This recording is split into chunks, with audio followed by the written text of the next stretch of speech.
Sri Gurubhyo Namaha. Welcome to our online teaching academy, and I welcome you all for the biology class. This is class 12 biology.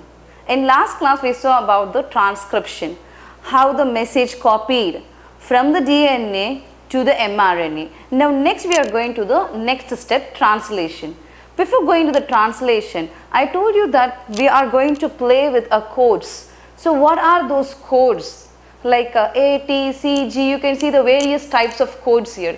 So what is that and how it is going to synthesize the protein, that we are going to see. And I gave you a clue also. It is going to form like a triplet codon. So let us start with the genetic code. And if you see the genetic code, like our checkerboard, you can see a tabular column here. And in this tabular column, you can see the codes. How the codes are placed? It is placed with the letter. It is placed with the letter 1, 2 and then third part here.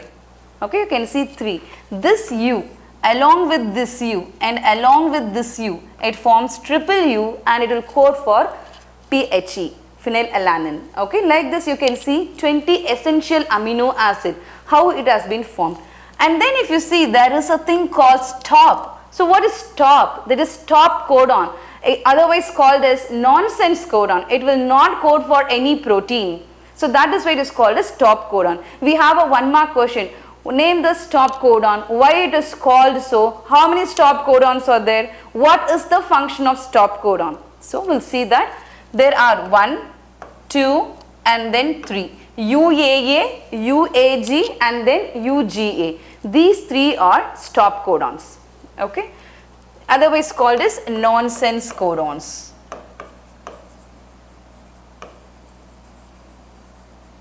Or stop codon. It will not code for any protein. Okay, so we will see this. These are all the codes, the letter A, T, C, G. Okay, and this is nothing but adenine, guanine, cytosine and thymine.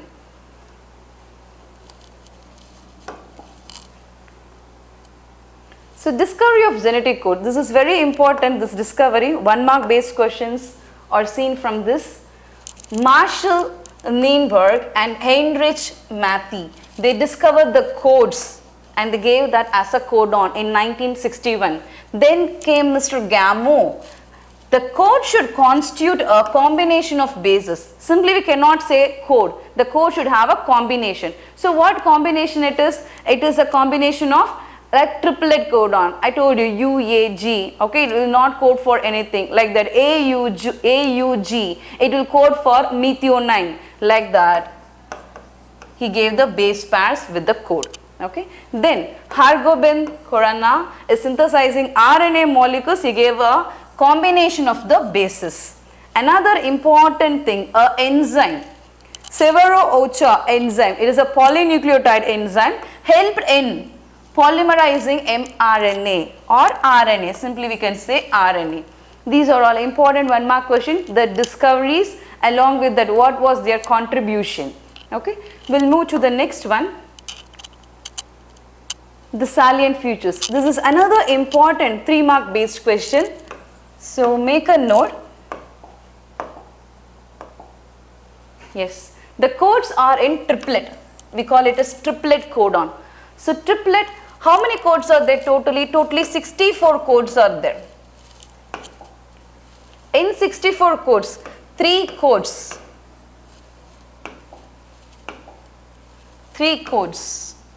are nonsense codons. Okay, so out of that, if you see 61 alone will code for the protein. It's a 1-mark question. What is in the form? It is in the triplet form. And how many codes are there? There are totally 64 codons are there. In that, how many code for a protein? Only 61 will code for a protein. 1 codon codes for only 1 amino acid. See, this is salient feature. These are the characteristics of codon. 1 codon codes for only 1 amino acid. Hence, it is unambiguous and specific. It's a property, character. Some amino acids are coded for more than 1. In that case, the code will be degenerate. Okay, it will degenerate. It will not synthesize any protein. Next, if you see, The next 3 points we'll see in the salient features. The codes are read in mRNA in the contiguous fashions. There is no punctuation. Suppose if you are going to write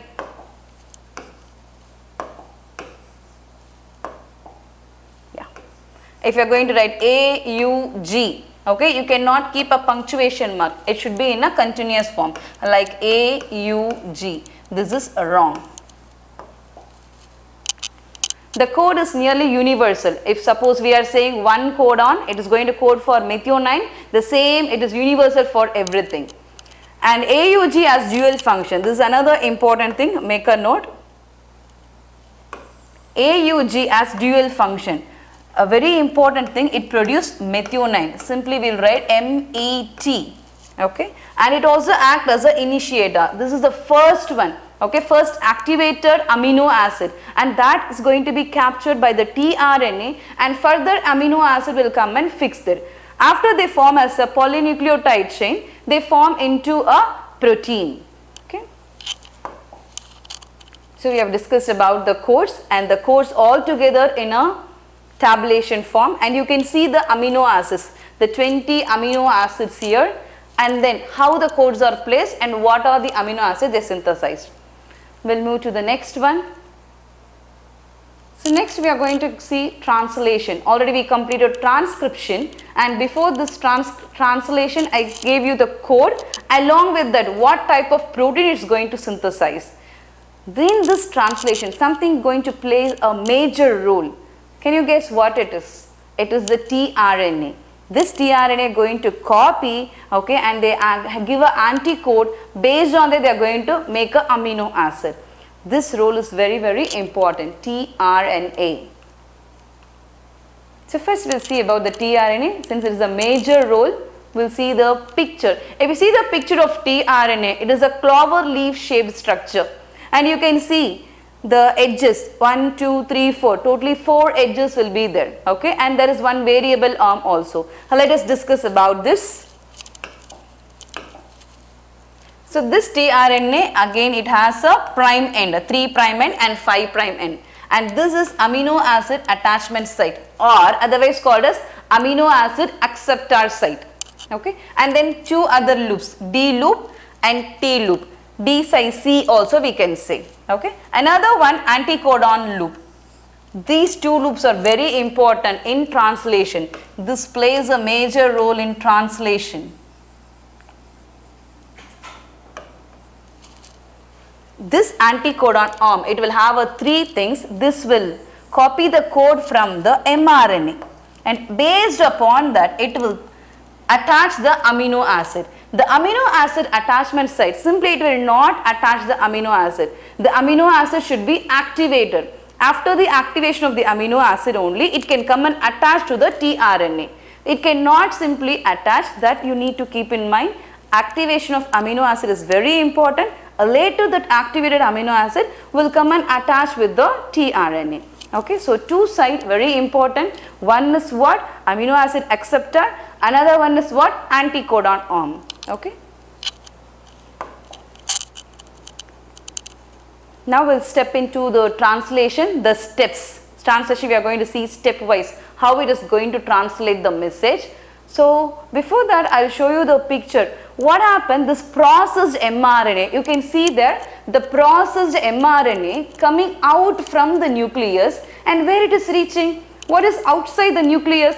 It is the cytoplasm. It reaches the cytoplasm. In cytoplasm, something should be ready to come and pack this mRNA. After that packing only, it can read the message, okay, and it can translate it. For that, one more help we need. So what it is? tRNA. So we'll see that also. If you see the other side you can see the tRNA, it's coming and copying the message with the help of the anticodon arm. According to that, something is coming and fixing over that. So what is that? That is the activated amino acid. It is coming and fixing over the amino acid acceptor arm. If this is the tRNA, amino acid acceptor arm is here, another one anticodon arm. So this anticodon arm you can see very much there, it reads the code and then according to that it attaches the amino acid. So who is playing the major role? The tRNA is playing the major role. in this translation we'll see stepwise. On the whole we saw. Okay, now we know the framework, how it is working. Now we are going to see the steps, how it is going to get activated and what are the amino acids. Yes. So first one, activation of amino acid. Anything if it has to be activated, what is necessary? Energy is necessary. So energy in the form of ATP for the activation. And then enzyme, amino acyl. Okay, enzyme amino acyl synthetase. Okay, this enzyme along with this ATP along with the amino acid, okay, they form a complex.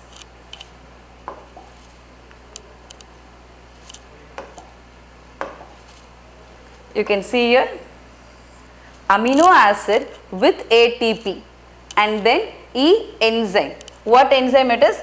Amino acyl synthetase.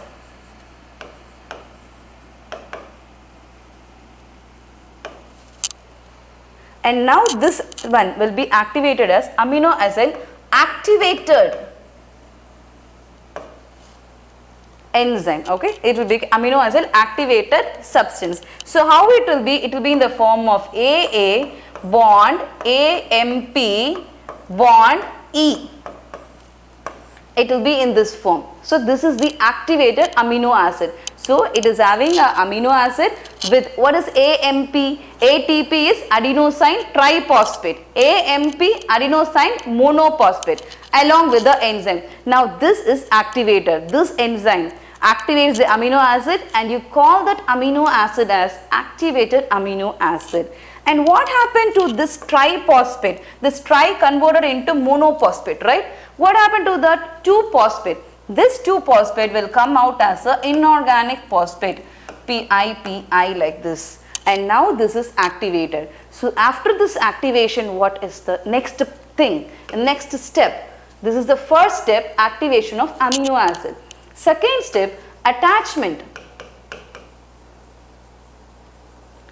Attachment of activated amino acid, that complex, this complex, okay, I'll write here AA, AMP and then E enzyme. This complex, okay, this complex will attach, this activated amino acid will attach with the tRNA like this. Okay, this is the second step. So what is the first step? The first step, activation of amino acid. Second step, the activated amino acid going to attach with the tRNA. How it is going to attach? Where is the site? The site is amino acid acceptor arm. Where it is seen? It is seen on the top.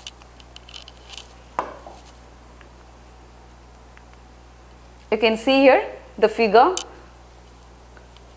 So the activated amino acid is going to check here. This is the place. This is the initiator AUG. What is AUG? The AUG will code for a protein, amino acid as methionine, and that methionine is activated with the help of enzyme, and that methionine you call it as F-met. Very, very important it is that you call it as F-met. And this F-met exactly, if there is a mRNA, the mRNA will have so many codes, okay, but there is a code called AUG. You can see that very well here, AUG. Only in that particular code, the initiator, the starter, okay, the tRNA will come and fix there, because in that only the activation starts.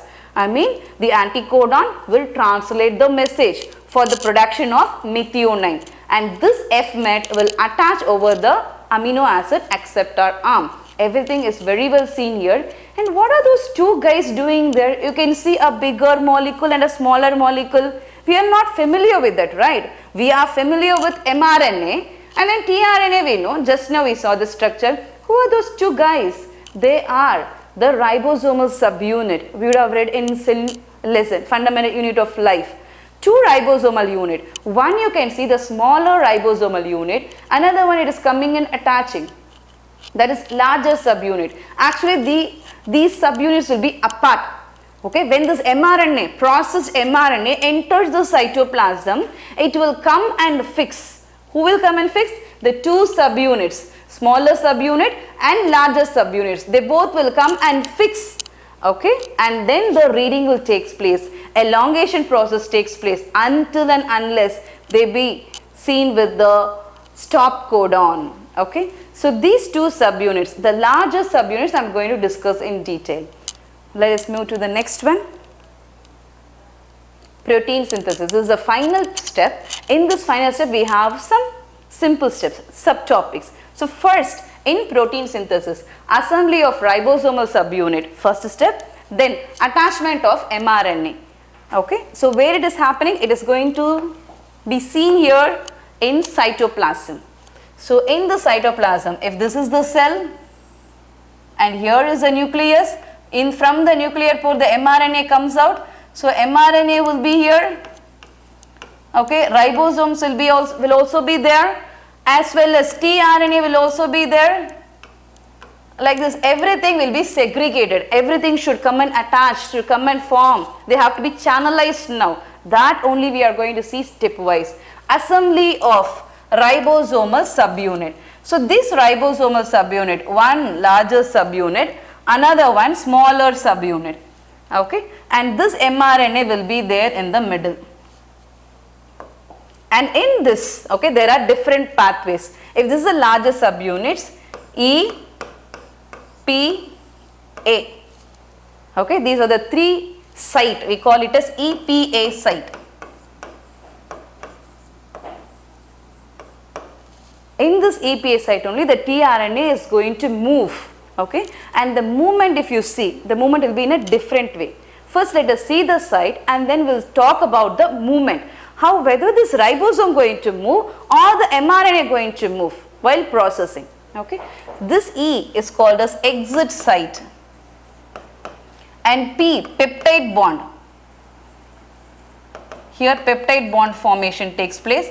Here amino acid acceptor, where the amino acid will come and accept here. So in this three only the tRNA will move. So here assembly of ribosomal subunits along with the mRNA over. The next is what? Attachment of mRNA along with the tRNA. Let me draw only one or two things and then we'll discuss. So the ribosomal subunit, two ribosomal subunit, yes, and then mRNA, I am using different colors so you can differentiate well, and then the three pathways, if you take it, E, P, A, three pathways. In the three pathways the tRNA is going to come and sit. So let us draw the tRNA like this, with what? With the arms, different arms, and here will be the region. What region it is? It is the anticodon region. Another tRNA will be here. It will have a variable arm, we'll draw that also. Okay, one will be shorter, one will be longer like this, and here also anticodon arm will be there. And here, we'll draw once again the two ribosomal subunit, okay, along with that the mRNA, and along with that there are the site EPA site, and then the tRNA, okay, with the variable arm, okay, and then it will have the anticodon arm like this, anticodon arm, and here there will be an attachment F met. So naturally there should be AUG. So the starting from here only the translation takes place. So like this, one tRNA, next tRNA, like this, one after the other they come, and where they will exit, where is the exit region? You can see the exit here. Exactly, when it moves, the tRNA comes to this place, it go away, it will not be there in the ribosomal subunit. This is a larger subunit and this is a smaller subunit, okay. This is the exit where it will exit. Now let us see how it is going to move. If this is the mRNA, okay, in the mRNA, okay, there is a ribosomal subunit. Imagine this is a ribosomal subunit. This ribosomal subunit is attached like this in the mRNA, and it has to read inside the ribosomal subunit. Who is there? tRNA is there. So how it has to move? It has to move like this. Okay, what I am moving? I am moving the mRNA. Whether the mRNA, imagine this as the mRNA. Whether the mRNA has to move like this or another way, I will tell you, ribosomal subunit. The ribosomal subunit has to move like this. Two ways are there. The best way and the way which is followed by this translation is this way only. The ribosomal subunit will move like this, not the mRNA. This is a very important thing, make a note. So this is the mRNA. In the mRNA there is a ribosomal subunit. The ribosomal subunit only will move like this and it will be red. When it reaches the stop codon, they move apart and then the protein will be synthesized. Okay. So we saw the two process and we will see the translation graphic image here. You can see just now I said exactly. So what is moving? The ribosomal unit will be moving here and you can see the tRNA. Okay, the tRNA is copying the message 3' side. The 3' is nothing but the 3' side. EPA. When it comes to the exit side, it just moves away. And in the middle, peptide bond formation. You can see the peptide bond, how it is forming a peptide bond in the middle. And here what happened? Activated amino acid will come and accept here. Okay, the tRNA with the activated amino acid will come and sit in the A side. So very well it is formed and everything will form like a chain. That is called as protein. Okay, at the end, protein synthesis will be completed. So next class we will see in detail about another concept, a very important concept, operon. Thank you.